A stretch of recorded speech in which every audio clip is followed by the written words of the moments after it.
Canada से मुंबई आ रही flight में बॉम्ब ब्लास्ट होता है। करीब 31,000 फीट ऊपर से एयर इंडिया की फ्लाइट अटलांटिक ओशन में गिरती है और बचने वालों की संख्या 0। उसी वक्त जापान के टोक्यो एयरपोर्ट से भी बॉम्ब ब्लास्ट की खबर आती है। यहाँ भी टारगेट भारतीय और मास्टरमाइंड खालिस्तानी। इन दोनों घटनाओं में क्या कनेक्शन है, कैसे इसे अंजाम दिया गया, इसके दोषी आज कहाँ हैं और कनाडा गवर्नमेंट को इस घटना के लिए क्यों क्रिटिसाइज किया जाता है, आगे सबके जवाब जानेंगे इस वीडियो में। उससे पहले इस वीडियो को लाइक और चैनल को प्लीज सब्सक्राइब करें। बॉम्ब ब्लास्ट वाले दिन जसवंत सिंह उर्फ एम सिंह कनाडा से मुंबई के लिए एक कनेक्टिंग फ्लाइट लेता है। कनाडा एयरपोर्ट वो अपने सूटकेस में रखे बॉम्ब के साथ चेक इन करता है। बैगेज काउंटर पर सबके बैग एक्सरे मशीन से चेक होने थे, लेकिन तभी एक्सरे मशीन खराब हो जाती है। एयरपोर्ट अथॉरिटी किसी दूसरे पोर्टेबल PDD-4 मशीन से एम सिंह के सूटकेस को चेक करती है। चेकिंग के दौरान एक हल्के बीप की आवाज भी आती है, पर वो बीप साउंड इतनी हल्की थी कि सिक्योरिटी उसे इग्नोर कर देते हैं। अब सूटकेस टाइम बॉम्ब के साथ ही फ्लाइट में बोर्ड हो जाती है और एम सिंह फ्लाइट में जाने के बजाय वहीं से वापस हो जाता है।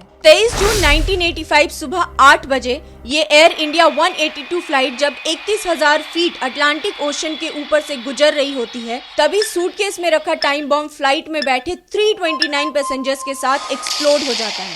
इस फ्लाइट में बैठे भारतीय एक्टर इंदर ठाकुर, नदिया के पार फिल्म में जिन्होंने चंदन के बड़े भाई का रोल निभाया था, अपने वाइफ और बच्चों के साथ मारे जाते हैं। बिल्कुल इसी प्लानिंग के साथ सेम डे एल सिंह भी कनाडा से बैंकॉक कनेक्टिंग फ्लाइट में सूटकेस चेक इन करा के वापस हो जाता है। जब फ्लाइट बीच में जापान के शहर टोक्यो रुकती है, तभी सामान कनेक्टिंग फ्लाइट में लोड होने से पहले ही ब्लास्ट हो जाता है। कनाडा गवर्नमेंट की 4 गलतियां और बॉम्ब ब्लास्ट की साजिश। ये ब्लास्ट कभी नहीं होते अगर भारतीय इंटेलिजेंस रॉ की बात कैनेडियन गवर्नमेंट ने मान ली होती तो। पहली गलती, तलविंदर सिंह परमार बब्बर खालसा के फाउंडर को कनाडा में पनाह देना। बब्बर खालसा बेसिकली एक खालिस्तानी ऑर्गेनाइजेशन है जो सिखों के लिए अलग देश की डिमांड करता है। भारत ने 1981 में ही कनाडा को नोटिफाई किया था कि तलविंदर सिंह परमार एक वांटेड टेररिस्ट है और उसे कनाडा में पनाह ना दिया जाए, पर कनाडा ने इस रिक्वेस्ट को डिनाई कर दिया। आगे 1985 में यही तलविंदर सिंह परमार इस पूरे बॉम्ब ब्लास्ट का मास्टरमाइंड बना। तलविंदर सिंह बॉम्ब बनाने के लिए कनाडा में एक कार मैकेनिक और इलेक्ट्रीशियन इंदरजीत सिंह रैयत से मिला।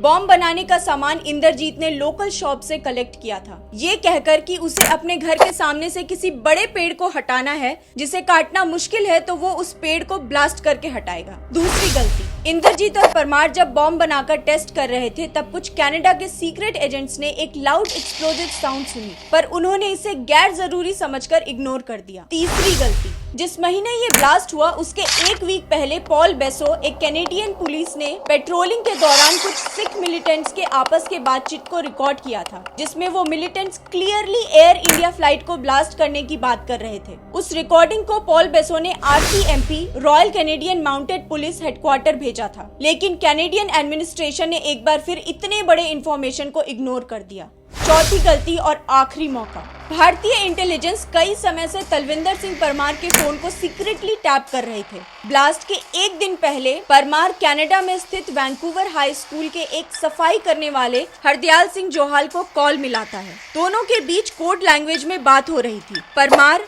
कहानी लिख दी। जोहाल, नहीं अभी नहीं। परमार, पहले वो काम खत्म करो। रॉ एजेंट्स ने इस कॉन्वर्सेशन को डिकोड किया, जिसमें कहानी लिखने का मतलब था टिकट खरीदना। इस इंफॉर्मेशन को भी कनाडा के अथॉरिटी ने इम्पोर्टेंस नहीं दिया। इन्वेस्टिगेशन के दौरान सामने आया कि इसी फोन कॉल के कुछ समय बाद एम सिंह और एल सिंह के नाम से हरदयाल सिंह जोहाल ने ही एयर इंडिया फ्लाइट में 2 टिकट्स खरीदे थे। जजमेंट्स, ये पूरा इन्वेस्टिगेशन और ट्रायल कनाडा की हिस्ट्री में अब तक का सबसे एक्सपेंसिव ट्रायल है, जिसमें 130 मिलियन कैनेडियन डॉलर खर्च हुए थे। कनाडा के सुप्रीम कोर्ट ने 2010 में माना कि ये bomb blast government of Canada, Canada police और कैनेडियन सिक्योरिटी इंटेलिजेंस सर्विस के लापरवाही का नतीजा था। लेकिन इस पूरे इंसिडेंट में सिर्फ इंदरजीत सिंह रैयत को ही 15 साल की जेल की सजा सुनाई गई, जिसे जस्टिन ट्रूडो के प्राइम मिनिस्टर बनते ही 2016 में रिलीज भी कर दिया गया। इस फैसले को आज भी क्रिटिसाइज किया जाता है। एम सिंह और एल सिंह जिसने बॉम्ब से भरे सूटकेस को एयरपोर्ट तक पहुंचाया था, उसकी पहचान अब तक नहीं हो पाई है। तलविंदर सिंह परमार कुछ साल पाकिस्तान में पनाह लेने के बाद जब भारत वापस आया तो 1992 में पंजाब पुलिस के द्वारा मारा गया। पर क्या आप जानते हैं हरदीप सिंह निज्जर, जिसे लेकर आज भारत और कनाडा में इतना बवाल हो रहा है, ये भी अपने शुरुआती दिनों में तलविंदर सिंह परमार के बनाए बब्बर खालसा ग्रुप का मेंबर रह चुका है। आपको क्या लगता है 1981 से ही अगर कनाडा ने भारतीय गवर्नमेंट का साथ दिया होता तो क्या ये खालिस्तानी ग्रुप कभी ग्रो कर पाते?